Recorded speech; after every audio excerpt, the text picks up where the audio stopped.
Welcome to High Street Matters, a podcast from BIRA, the British Independent Retailers Association.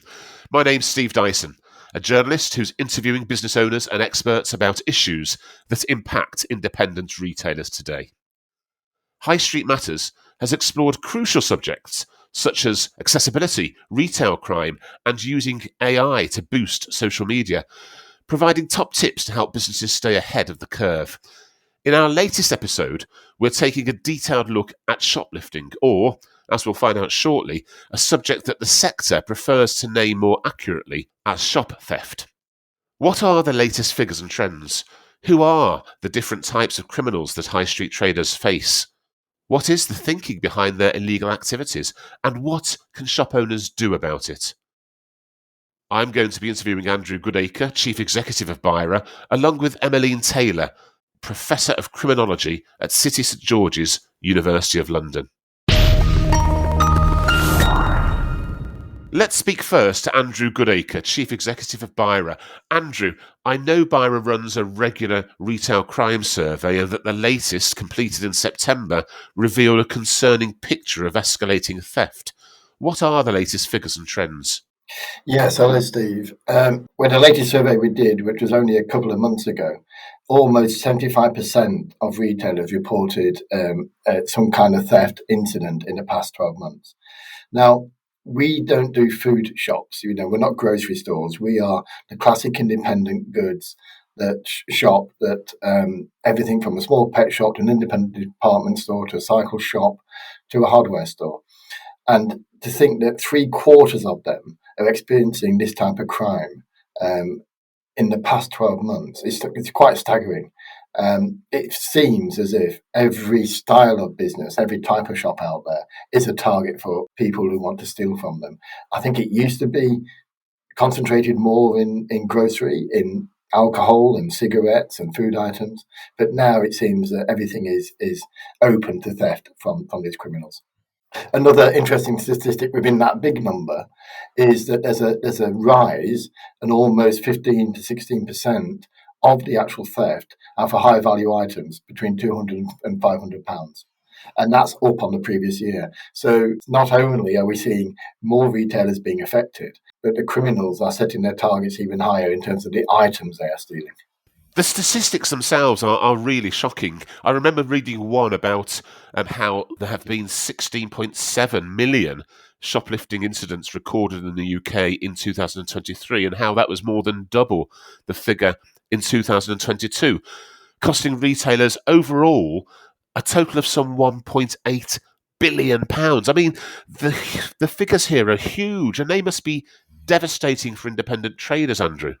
It's devastating for the sector, and let's bear in mind that that's just reported crime. The other aspect of our survey said that 48% don't bother reporting the crime even. So this is just the tip of an iceberg. For the individual independent retailer, the real difference between those people and the retail chain is that this is their business. This is the individual's livelihood at stake, and the stock that's been stolen is effectively their savings. They have to find the money to replace that stock.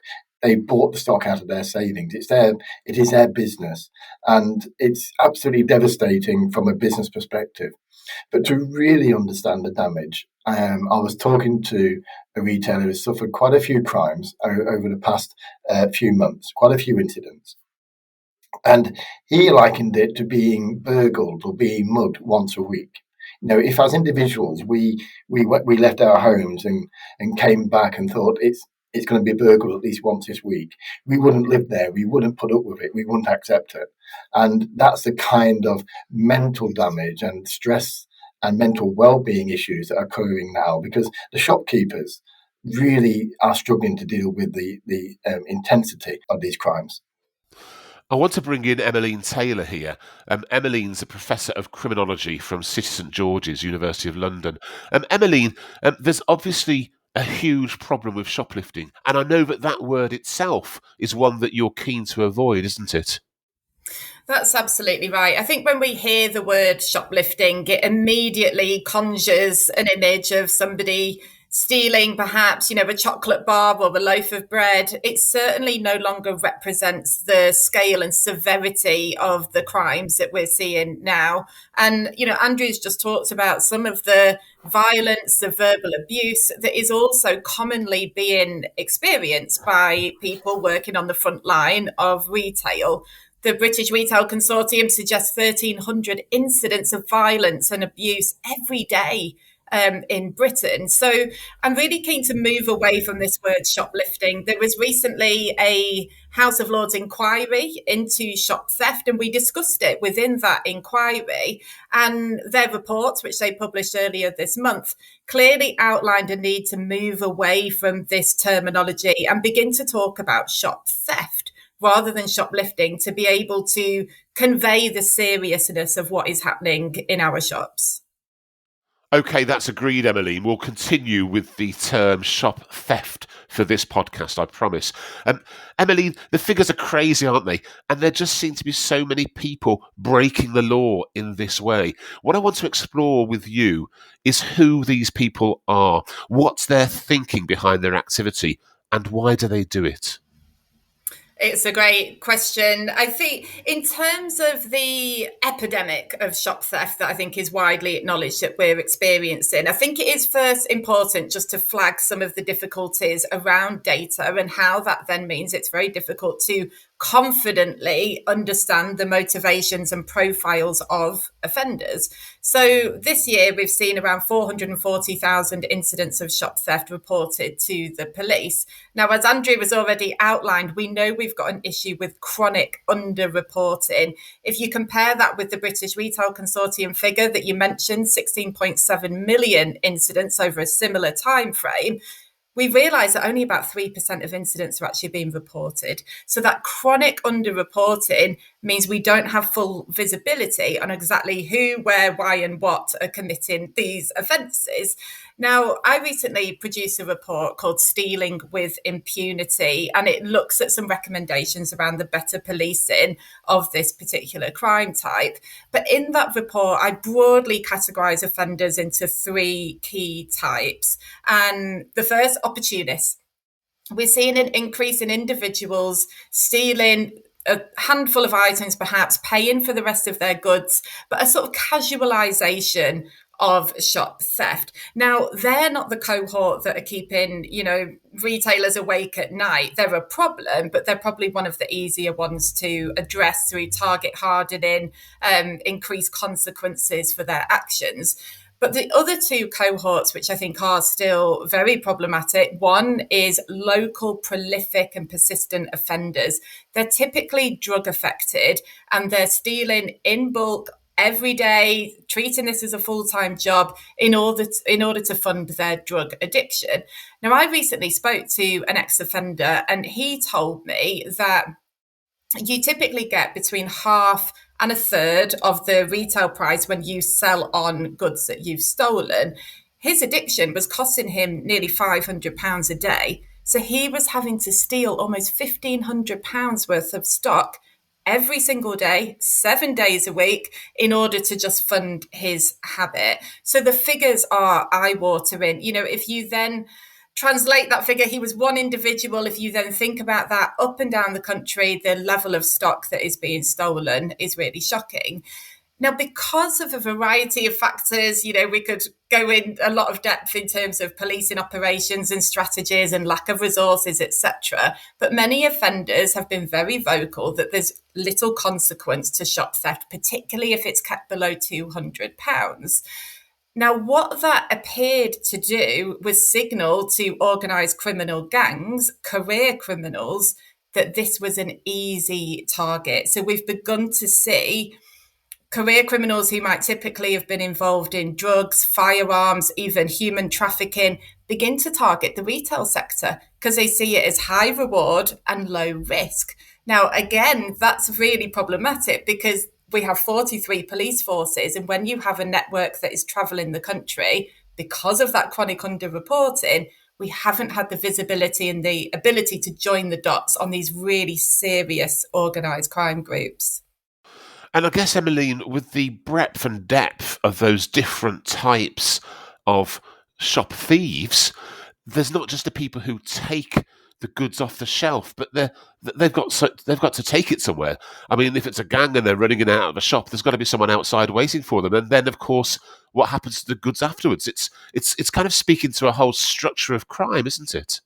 Exactly. And some of these criminal enterprises replicate legitimate businesses in terms of, supply chain and selling the goods on, having different roles for criminals who will steal, who then distribute and sell on.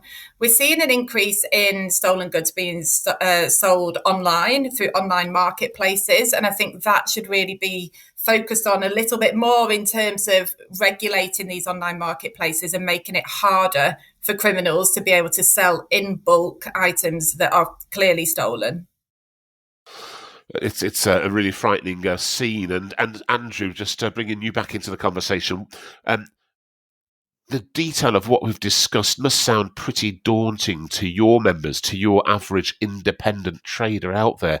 What can be done, and what can shopkeepers themselves do about this? Yes, before I answer that, I just want to follow up on Emmeline's excellent point about the term shoplifting, and I call that to one of our members called Neil Mackay, who runs a hardware shop in Cambridge, and has had for many years his own personal campaign to have that word deleted from the Oxford English Dictionary. He's failed so far, but maybe we might get there, because it is true. It does trivialise a very serious crime, or what has become a serious crime. So what can be done for small retailers? We have been working closely with people who can help them with technology. So there's something called Face Watch, which is enhancing a CCTV system. It's linked into a national database, so it's easier for the system to identify known perpetrators. And then the system will forewarn the shop owner, the people who work in the shop, that a known perpetrator has come into the business. And we can then help them with the training required to address that, because these people, they don't want to be, they don't want any attention. They want to come in, they want to steal, they want to walk away again as quickly and as peacefully as possible. So if the owner knows that they're in, paying a little bit of attention to them, treating them like a customer, but asking questions about what they're looking for, what are they seeking, can we help you, sir, madam, whatever the case may be. Actually, these people don't like that. They don't want that. That's kind of a warning sign to them, and they're more likely to leave the premises. And I think that some of the larger retailers have used this system and used that level of training and staff involvement, and are seeing some rewards from it. I think other things can be done. If higher value items are being now sought, can we find ways of making them hard to reach, hard to access? We're seeing more and more dummy products being placed out there. In some cases, it's everything from coffee to health food products to all sorts of individual items that are now in dummy categories. The challenge for the retailers is ensuring that they're keeping their shops safe, they're keeping their staff safe, they're keeping their stock safe, but also that they're still delivering a nice, good shopping experience. And there's a really difficult balance here, because people don't want to feel they're going out and entering into some kind of criminal area and be faced and seeing those activities taking place, because it puts people off. None of us enjoy seeing it. None of us enjoy seeing any kind of conflict that may occur from it. So we have to find this balance now between enhancing the security, making sure that people are safe, but also continuing to welcome and allowing people to enjoy the experience of shopping, which should be a fun experience. Emmeline, what else can you add to that with your criminology background? What can traders do? And what else is happening around the traders which can help to tackle the crime?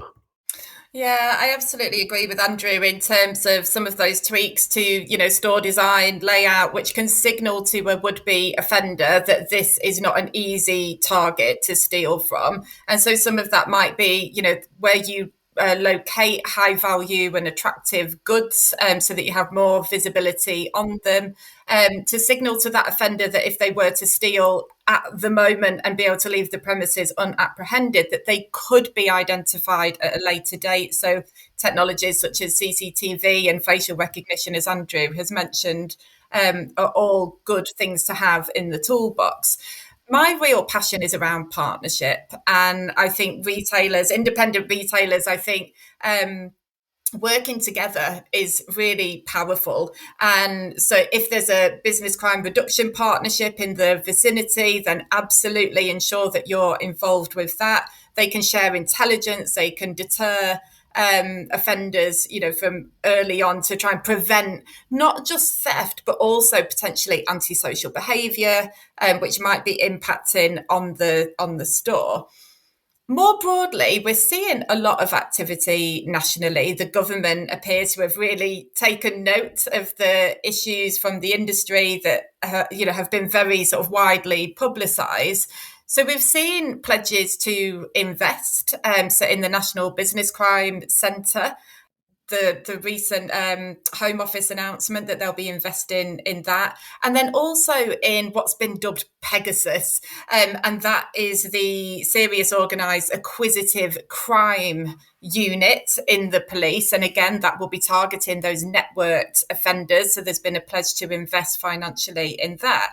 So we're certainly seeing some good movements. I think sometimes the devil's in the detail, and there hasn't been a huge amount revealed as to actually what this will translate into. Will we see more police officers on the street? Will there be more interaction with perhaps police community support officers? I think time will tell as to how this will actually look and feel for independent businesses.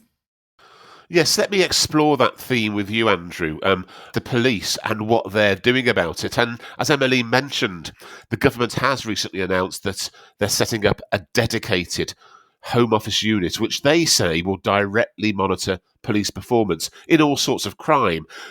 In and amongst the detail, they say this will standardise and measure police response times, which sounds like good news. They say it will ensure that officers are spending more time being visible and accessible in communities. This is all good news for independent traders, isn't it, Andrew? I think we're hearing the right noises. And I think every retailer I speak to, large or small, would agree that greater visibility of police presence, whether it's a police officer, whether it's a special constable, it's that presence, that visibility on those high streets that are probably, in the eyes of the retailers, the greatest deterrent. And I think it's important. And I think the other point from that announcement, they want to rebuild the trust within the communities that has in some way broken down, especially between the business community and police, because of the lack of response. Now, in the research that we talked about right at the very beginning of this podcast, there was evidence that the response rates were increasing. It was a 2% improvement. So it's from 27% not responded to now down to 25% not being responded to. Now, that's a small step, but it's a step in that right direction. We haven't seen that for a long time. And I do think the police have now got this issue on their radar. It isn't now a more of a priority. And they do want to help the business public secure their high streets. Without safe high streets as a society, we have a problem. And finally, the penny's dropped. I think the things that Emmeline has been saying for some time now, the things that people who understand the mindset of criminals has now come to fruition. And if a crime goes unpunished for too long, it just prospers. And that's exactly what we've got here. So we welcome the intention. We welcome the sentiment of what's in that report. There isn't a lot of detail. There isn't the timing. There isn't the fact that we would like to know, as Emmeline said, does it mean more officers on the streets? Does it mean more resources focused on this area? We hope so. And we'll be in discussions with the relevant departments to ensure that we get some of what we're looking for. And just to drive home on that detail with both of you, but starting with you, Andrew, you and Emmeline say there's not enough of it there yet. And you've mentioned the themes, one or two of the things that you'd welcome. But for traders listening out there, Andrew, what are the top priorities that the police and the government have got to focus on? What's going to make a real difference to traders on a day-to-day basis? In the manifesto, the Labour government manifesto pre-election, there's a clear commitment to improving and increasing the focus and the numbers in neighbourhood policing. Now, we wait to hear about the definition of neighbourhood policing, but most people would take that as meaning more police on the streets. Whether that's in the suburbs, on the high streets, we don't mind it. It just means a greater police presence. We're looking at the antisocial behaviours and other issues, not just shop theft, but other issues that go on in and around our high streets and the suburbs. So we'd like to know more about neighbourhood policing, What does it mean in terms of numbers? What does it mean in terms of commitment? What does it mean in terms of timing? Now, notwithstanding the black hole, the difficulties we have of funding everything that everyone wants, why is this a bigger priority? It goes back to what I was saying about, do we want people fearing about walking down the high street? Do we want people to stay at home because they find the high streets unsafe? That is a society issue. That's a big society issue. That is a priority. And turning to you, Emmeline, and I'm thinking at the moment as well about what I've read about traders' responses. They're concerned sometimes that when they call the police, nothing happens. They don't feel they're being taken seriously, and so that's why they don't bother. Is that one of the elements that you want to see addressed by the police in this Home Office unit? Absolutely. I think we do need to shift the narrative so that it is seen as more of a priority, because left untreated, crime of any type will always escalate and, get worse if it's not addressed. So that's really key. We need to look at improving the confidence of shop owners and shop workers. When we talk about, that around 3% of incidents are being reported, a large part of that is because over time, staff think there's no point spending, hours logging this crime type when there's literally no response to it. So it will be slightly counterintuitive, but what police forces need to do is to look to increase the level of reporting. It might not look good initially on their figures because it will look as though crime's increasing, but actually all they're doing is ensuring that shop workers and business owners feel confident that something will be done if they report. But I'd like to see a bigger picture approach to solving retail crime, because we can't arrest our way out of this issue. Many of the factors that drive increased levels of crime are social factors that the police can't solve on their own, and I don't think any of us would expect them to. Just going back to that large proportion of drug-affected offenders, it's been estimated that about 70% of shop thieves have a Class A drug addiction. If we're really serious about solving this issue, we need to look at better prevention. So that's going right back to into schools, early intervention. But really key is investing in rehabilitation. I see far too many drug-affected individuals with serious mental health issues who may be given a fine, even though they're stealing £1,500 a day worth of goods. Well, how are they going to pay that fine? They're going to steal more to pay the fine. Or they're given a very short stint in prison, 21 days, 4 weeks. It does nothing to actually tackle the root causes. And I know that, the government is struggling with the sort of fiscal state of affairs at the moment. But there's a really compelling argument. Public Health England suggests that for every pound that is invested in rehabilitation services, it saves £4 to the public purse in dealing with that addicts' behaviours. So that's saving money for the police, for the courts, for the prisons, and for retailers that have had to invest to try and protect their businesses. So I think really we need to dial back a little bit and begin to tackle those root causes. No, that social impact side is really interesting. And Andrew, I want to finally come to you for a thought on that, because BIRA, of course, is the body for independent retailers. And I think I'm seeking a bit of a message from you, really, in terms of the social causes of all this. What does the average shopkeeper say to the people who are taking their goods? What's the feeling for them? There's all sorts of people. As Emmeline said, there's addicts, there's gangs, but there's also people who are taking goods as part of their daily activity, and I think they can get away with the odd bit of shopping here and there. What's the feeling that you want to portray to those kind of criminals from your members? Well, I think in the past this has often been described as a victimless crime, and I'm not sure where that phrase came from. When I joined BIRA, it was in existence then, that's 7 years ago. So it seems to me as if we got to decided that this is not a victimless crime. It absolutely is. Losing a few bottles of wine or a few items of clothing hurts that business, and it hurts individual in the way I described. They're being mugged, they're being robbed personally, they take it personally. the other aspect that shopkeepers get frustrated with is that some of the people that Emmeline referred to, the people with the addictive reason for stealing, they're well known more often than not. I think if I went into any place, shopkeepers, police, even members of the general public would point to me in the right direction and say, well, I know him, he's a known, or she's a known perpetrator, a known thief, and whose job is to steal from businesses. And the frustration is they go, in the eyes of the retailer, largely undeterred. Is there what is the correct way of dealing with them? And I agree entirely with Emmeline. You cannot fill up the prisons with shoplifters, or people stealing from shops. You can't. We have to find a bigger solution. It is society that needs that, and I think actually the retail sector, large and small, is beginning to realise this and wants to help where it can in this respect as well. And if you take Pegasus looking at organised crime dominates the drug world as well. And I don't doubt. I'm no policeman. I'm no criminologist. I would suspect that one and the same are involved here. Because they've realised how valuable and how easy retail crime is, and you can link that to the drug crime. And in many ways, we really need to focus on that organised crime element. Pegasus needs that extra funding that's coming through, because I think if you can take down one element of it, you take down the other side as well. Andrew Goodacre, Chief Executive of BIRA, many thanks to you, and Emmeline Taylor, Professor of Criminology at City St George's University of London. Grateful to you both for joining High Street Matters. And thanks to you, our audience, for listening to High Street Matters, an original podcast series for BIRA, the British Independent Retailers Association.